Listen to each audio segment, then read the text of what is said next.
Whether we are there or not, ITSP Magazine still gets the best stories. Plenty of conferences and events spark our curiosity and allow us to start conversations with some of the world's brightest minds. In person or virtually, Sean, Martin, and Marco Ciappelli go on location and sit down with them at the intersection of technology, cybersecurity, and society.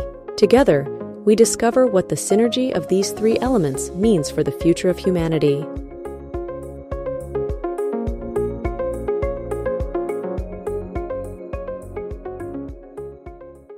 HITRUST continues to champion programs that safeguard sensitive information and manage information risk for global organizations across industries and throughout the third-party supply chain, collaborating with public and private sector experts in privacy, information security, and risk management to identify emerging threats and help organizations ensure they take the most effective steps to avoid them. Learn more at hightrustalliance.net. Marco. Sean. When was the last time you checked out the whole supply chain of your last Gen AI session? What time is it now? I don't know. Never? Never. I think, sadly... I have so many questions already about this conversation, so I'm going to let you lead, because my first question will probably be like, what is it anyway? So we'll get there. Well, here's a good example. And I think Helen was on a different show, and I think I don't know if we had it or one of the hosts. I don't know. The short story is we had an episode go out that ChatGPT helped with, and it called it SBOMB, S-B-O-M-B. Oh, yeah. So remember that? With a nice B on the end of it. Not exactly what we want or intended, so that had to be fixed. So that's kind of the whole point here, is are people looking at AI and what it produces and who's producing it and how it comes together? And there's a whole supply chain around that, just like software, that leads me to a gazillion questions. So let's bring in our guests, Helen Oakley and Larry Pesce. How are you both? Awesome. Yep, doing great. I have no complaints. There you go. There you go. If you did, you can just ChatGPT a better response. But here we are. This is part of our on location. We call these chats on the road to some conference, and this some conference that we're heading to today is in Toronto.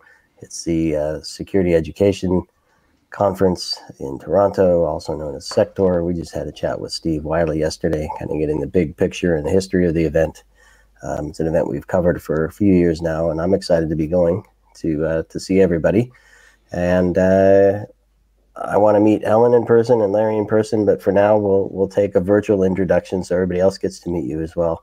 Helen, a few words about your role, what you're up to, and then we'll pass it to Larry to do the same. Yeah, I'm leading cybersecurity supply chain or security of software supply chain at SAP, and also secure development. What I'm up to outside of SAP is AI Bomb. So I'm co-leading a forum and working groups for AI Bomb under CISA government, and also I'm founding partner of AI Integrity and Safe Use Foundation. Love it. Larry. Awesome. Yeah, so I do some product security research and some pen testing at a company called Finite State. And not only that, do a lot of supply chain security type of stuff, whether that be thought leadership or helping our product do better for helping folks secure their supply chain, arguably with SBOMs. And on the outside, you try to do a little work with Helen with some AI and help some of her missions for AI bombs as well. Okay, why don't we start with the definition of AI bomb? Because also the title of your session is AI Apocalypse Prevention 101. So it's kind of, the happy walk in the park. So what about, let's start with the definition. Which park you're walking in? Not my park, but you never know. So Helen, maybe you want to take that. Yeah, it's funny because when Larry and we've been talking about, about our potential session at SecTor, there are a lot of talks, at least that time, beginning of the year, what if AI will take over our jobs, our world, and everything? Yeah, but what it actually means, like, and we started to chat, and it was more of a kind of playful conversation, how do we prevent apocalypse? And actually, I also did some deep fakes of myself, like 101 apocalypse prevention for AI. And then we figured, this is like the best way, because actually, if you go backwards, if you go to the root cause, this is what you do to prevent the potential apocalypse right down the road. Larry, anything from your side to add? Yeah, no, I think you're hitting the nail on the head with that one. Like, going into we don't want it to have AI be in everything, and if we do, we want to know it's there, and we think that's where the bill of materials noting that AI is going to be potentially in a product or how it's used is incredibly helpful to prevent that apocalypse. So I don't know if this is a good comparison or analogy or use of words. I'm not great at that sometimes, but so apocalypse to me is the big things just explode at some point, right? Then there's the maybe not explosion, but life still sucks in this dystopian world. So there's the apocalypse, and there's we live with it, and we don't explode yet in dystopia. The reason I'm bringing that up is the difference, and I want your opinion, both your opinion on this, the difference between an AI bomb and a software bomb bill of materials. Because I see a lot of separation of AI from software development, and I can see where it's appropriate to do that. So your perspective on, does AI need its own bill of materials separate from software bill of materials, and if so, why? Is it to prevent the apocalypse, or is it, I don't know, because I feel, I don't know, I'll just leave it there. What are your thoughts? Larry, you want to start with that? Sure. And I think, yeah, we want to prevent that apocalypse. But what arguably makes it different, in my opinion, is that we start talking about cascading bombs, as it were. We've talked about a hardware bill of materials, and well, now on top of that hardware we build software, and admittedly maybe a piece of software is now some of this artificial intelligence in various capacities. But we need to further classify the various components, whether it be hardware, software, or even types of software going into our products, to give us that insight as to how we can improve, or maybe not.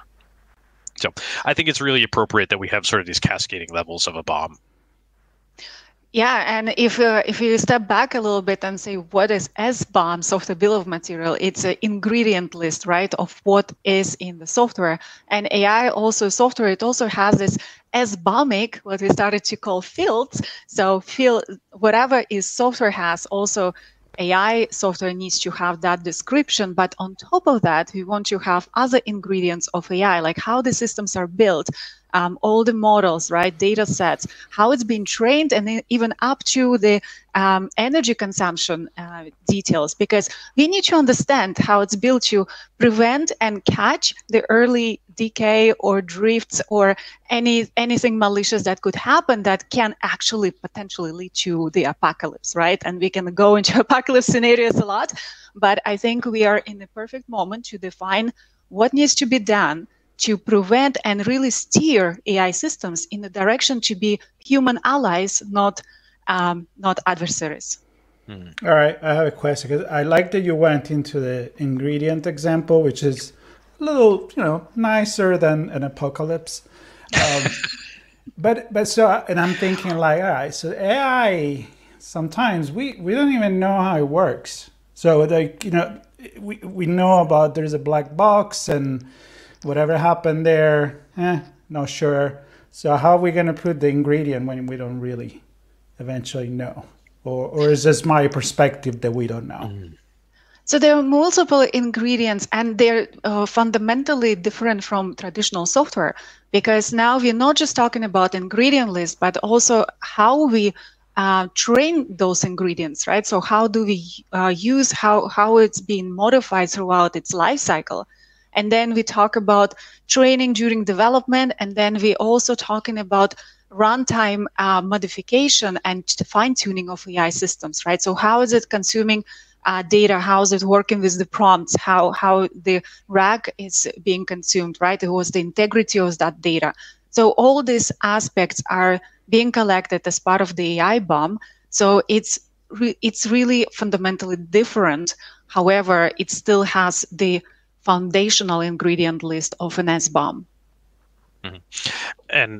And from a little bit from my perspective too, I tend to work in analogies, and I'm a product of the 1980s. So from my formative years, and I love movies. So Helen and I have got a little bit of a theme to our overall presentation. But I think about that theme where we're sort of going with that, with the AI apocalypse, and that having some of those ingredients, just like food, like we can see that there's an ingredient in food, and many years later we find out that, hey, that food wasn't necessarily all that great for us. And now we've got these ingredients in all of our food.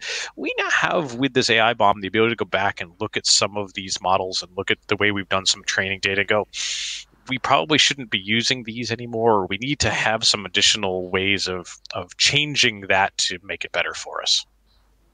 Data is still gold. Yes. Yes. Yeah.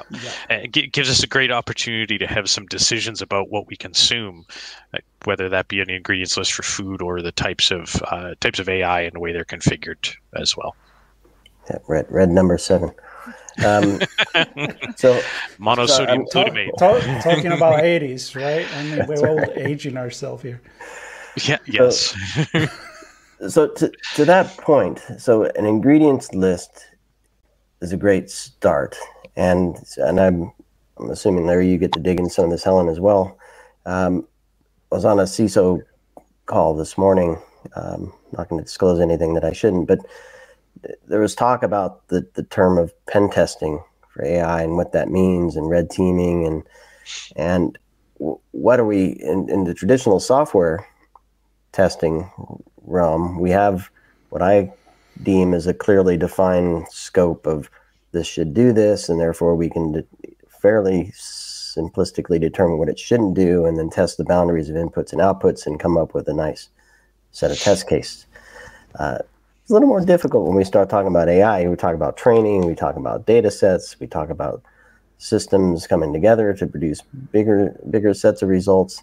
So how do we get our hands wrapped around beyond what's just in it and what the actual ingredients mean to the results for our business, I guess, ultimately? Yeah. And I think, we talk about pen testing for AI, and like, this is still so new, and we've done this adoption of AI so rapidly that even the pen testers are starting to figure this out, about the types of attack paths that they need to do. But I think something like an AI bomb going into some of that pen test has been very derivative of some of the other work I've done around software bill of materials, is that this type of data can start informing how some of these pen testers might approach some of these problems, give them some initial starting points, and then they can start to evolve over time about how they interact with that and the data that they've acquired from those AI bombs to improve the overall testing and arguably make all of this better. Helen, any thoughts? And I like that you brought and you really connected the AI bomb and the use case of AI bomb, right? So pen test is actually one of the use cases that we can have. And like, there are multiple different types of risk assessments that we can extract from the data that is collected from AI with AI bomb. And I think it's very important for industry to understand what are those use cases, because terminology of software bill of material and AI bomb is surfacing the industry, but understanding how to use it and how to optimize for risk management is very important. And I think that's what this session and many further sessions that we're going to do, we will focus on that. Can you give us some of this example of case studies or common risk that could apply to the supply chain? Yes, absolutely. So, for example, as part of the target team, AI bomb target team under CISA Forum working group, we discovering and writing down these use cases. And one of the highest priority use case is for compliance. So we've done some research already that shortlisted the fields mapping from the compliance fields that we want to ask ourselves or third-party models that we're collecting in our environment that we can collect from AI bomb. So we can automate the compliance. So that's a very important use case, because as we see regulations are evolving around AI and supply chain, we will need to collect this information in more automated and scalable way. Right now, a lot of companies trying to do this manually, which is very, very difficult task to do. Understanding, like you said, it's a black box. It's very difficult to understand. So we're trying to achieve it in programmatic and automated way. And is that through frameworks and standards around how the data is formatted so it can be produced and ingested by different systems, or what's that look like? Yeah, so data would be ingested. So data would be collected through generation of AI bomb. So AI bomb would be as an artifact, and then down upstream system would ingest that data and present the risks based on different criteria. And Larry, what do you see or what you don't see happening today in how the organization are addressing this problem? Yeah, so I think the organizations are maybe not addressing the problem, but have really figured out that they need to address this problem. Again, back to that whole, we're doing this so fast and it is evolving so quickly that the organizations are having to evolve just as quickly. And I think many of them are behind the ball about even knowing what they need to do about some of the stuff. So I think we're not seeing a lot of folks do it, and that they're going to need to really fast. Yes, and just to add to your comment, Marco, about the apocalypse, so how the ingredient is more positive than apocalypse. But the really point here is that, yes, by collecting ingredients, we can identify when the training went wrong, when something went wrong, so we can catch it, right? Because if we don't, this is how it's going to drift further and further more and leading into some catastrophic events, perhaps, right? Small or bigger, we don't know. But I think it's very key to understand what it's doing, the system, how it's progressing, how it's being trained, so that we can catch those and mitigate those risks in the early stage. Catch it where you can. catch you if you can. Yeah, and Helen, that those words so speak to the overall sort of theming that we picked for that presentation. Catch it early before it goes bad. And yeah. So I wanted to just highlight that there's no lack of AI topics throughout the whole SecTor agenda, the 2 days of briefings, and there's a whole AI summit on the first day of the event. And so Marco and I have had a couple chats around some of the AI risks like deepfakes and things like that. Won't touch on the AI summit at this point. I'm going to cover that when I get up to Toronto. But maybe Helen, I know you're also part of the advisory board for the executive summit, which is a collection of CISOs, and you can't share too much, I'm sure. But I would only imagine that AI is included in some of those conversations. Maybe you can highlight some of what you expect to cover during that summit as best you can, and maybe some other things that you think CISOs should think about and maybe consider joining you for during the CISO summit. Certainly. The agenda is not a secret. Everyone can see the agenda and topics that will be presented. For the executive summit, we didn't want it to be very focused on only AI, because we know that AI is now everywhere. But we wanted to kind of collect the story for CISOs and leadership who will be joining us. What are the common risks? And of course, AI is one of them. So we'll definitely have some discussion on AI, for example. So the supply chain topic that I will presenting, I will touch base on AI as from overall CISO perspective. What do we need to think about, right? So other presenters will also cover some aspects of AI, because it's a very impactful field, and definitely everyone needs to think how they're managing those risks within their organizations. And is AI sitting at the summit? That's right. Is that Taking a chair notes for AI?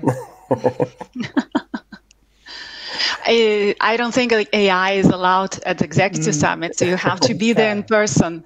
Okay. You're not going to let me. I can't imagine. Maybe you trust AI more than you. I don't know. I certainly would. But all right. Well, let's back to the session you're both doing. What level of detail do you expect to get into? You were looking at program level type things here. Are we looking at risk level, executive level conversation? Who do you want to see sitting in the chairs and coming up to speak with you after they're all done? So I will start, Larry, you add. From my perspective, we're trying to tackle all levels because the topic is new and we want to explain what it means and why is it important. So while we will cover some level of details, we're not going to go into too many technical details because I think it's important to explain the concept first. So the concept, what it means for organization, what it means for professionals, what do they need to understand, and steps that they need to take. And we will provide resources further on how to, where to follow up, what to do next, and things like that. And I know Larry is the master of hacking, and he will cover some of that aspect. Yep, absolutely. And I think, arguably from my perspective of the hacking and the pen testing, that operationalizing some of our AI bombs is really targeted to sort of all of those levels that Helen mentioned, because you have to get adoption from the top, and then someone down at the bottom is actually going to have to perform something potentially technical with the results of that. Yeah, I love that word, operationalize. That's what I'm all about. It's a mouthful. It's a mouthful. It is. It's hard to say sometimes. So your session, AI Apocalypse Prevention 101, E8 AI Bomb. Only one B in the AI Bomb. Your new best friend. That's Wednesday, the 23rd of October, 2:15 p.m. in room 714. So I hope to see everybody there. And of course, if you're an executive, a CISO that can clear the test. There's the SecTor Executive Summit on Tuesday, the 22nd, and I hope everybody has fun in there. And I, in all honesty and joking aside, those are some of the best conversations because people open up and share the real world stuff that's going on, and they learn from each other. So if you are an executive and you're available on the 22nd of October, please do attend that event. Helen, Larry, it's been a pleasure chatting with you. I'm looking forward to seeing you both in person. Any final thoughts before we wrap? We'll see you at Toronto. But Helen's got some better ones, I'm sure. Helen's got some better ones, I suspect. No, definitely we'll see you, and let's prevent the apocalypse. There we go. I never had so much fun talking about the apocalypse. Yeah, we won't let Marco come. That'll prevent the that already prevent a lot of problems. So, but for next year, everybody pay attention because I want to be there. There you go. This year you have a pass. Yep. And this year is October 22nd through the 24th. 1 day of summit, 2 days of briefings, and I will see everybody on location in Toronto. Helen, Larry, thank you so much. Everybody listening and watching, thank you for joining us. Please stay tuned for more coverage from SecTor 2024 in Toronto and all of our on-location event coverage. Just subscribe. There's a lot coming up. Subscribe as well. Yeah, why not? All right. Thanks, everybody. Thank you. Thanks. High Trust continues to champion programs that safeguard sensitive information and manage information risk for global organizations across industries and throughout the third-party supply chain, collaborating with public and private sector experts in privacy, information security, and risk management to identify emerging threats and help organizations ensure they take the most effective steps to avoid them. Learn more at hightrustalliance.net.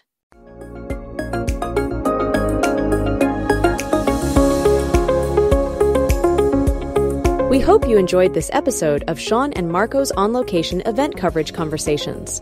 Please take a moment to give the show a good rating and leave a comment. Remember to share this podcast with your friends, family, and colleagues. Come back for more conversations and follow Sean Martin and Marco Ciappelli as they continue their journey toward redefining cybersecurity and society.